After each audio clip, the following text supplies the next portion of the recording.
What is the best league in the world? It's the eternal debate. Kinda like Messi versus Ronaldo. Although that's a foregone conclusion nowadays. I mean, one of those guys went to the Middle East and won the biggest trophy ever in world football. The other went to the Middle East and stayed there. So for me, it's not the end of my career to come in South Africa. He's not even sure where he is. That's a foregone conclusion. But even this feels like a foregone conclusion. Before, you couldn't tell whether it was Serie A, with all its legendary managers, acquiring the best players and their dominance in the Champions League. But La Liga was not far behind. And soon, it became the best league in the world, with all its Galacticos, Clásicos, Messi's, Ronaldo's. But the Premier League was not far behind, with all its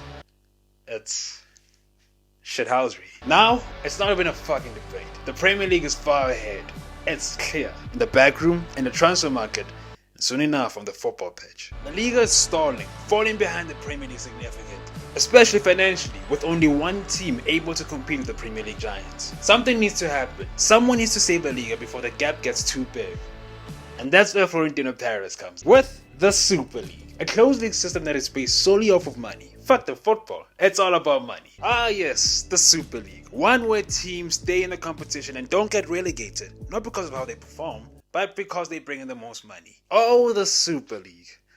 It's never gonna happen. The shit fell apart 2 days after it was announced, with backlash from politicians, and especially fans. And it's a numbers game. You can't do a Super League without the 2 Bundesliga clubs, the 6 Premier League clubs, or PSG. Yeah, Paris might not have the answers.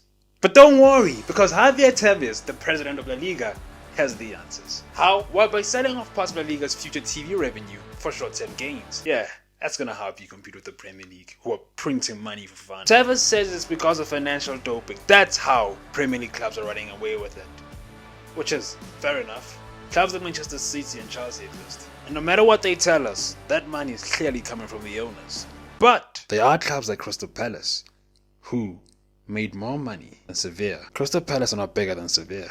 How? Well, 60% of Crystal Palace's revenue came from TV revenue, whilst only 40% of Sevilla's revenue came from the same TV revenue. And guess who's in charge of making TV revenue? Hey, Tebas, maybe you're the problem. Relax your stupid rules. Yes, you complain about private investment being bad, and you do get owners like the Glazers, like Ford Mashiri, like Peter Lin, who either pump your club dry by taking out dividends or are just incompetent. Or you get owners like the Qataris or Abu Dhabi who dope, sports wash and cheat.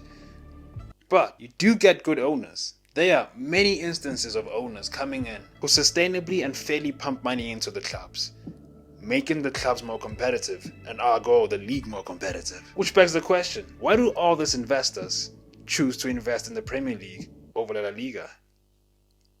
Because of your stupid fucking rules. La Liga's rules are strict. Too strict. Remember when Barcelona lost Lionel Messi because they couldn't register him? And it was because of that they couldn't register him. They can afford him, but La Liga's rules wouldn't allow them to register him.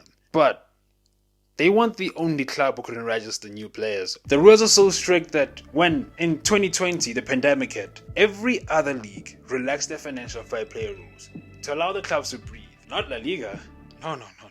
The rules stood up. What owner would want to invest in such a brutally regulated league, knowing that they're not going to make much on their investment? I'm not saying you should allow anyone in, like the Premier League does with their fit and proper persons test. Just lighten your rules up a bit, and get people investing.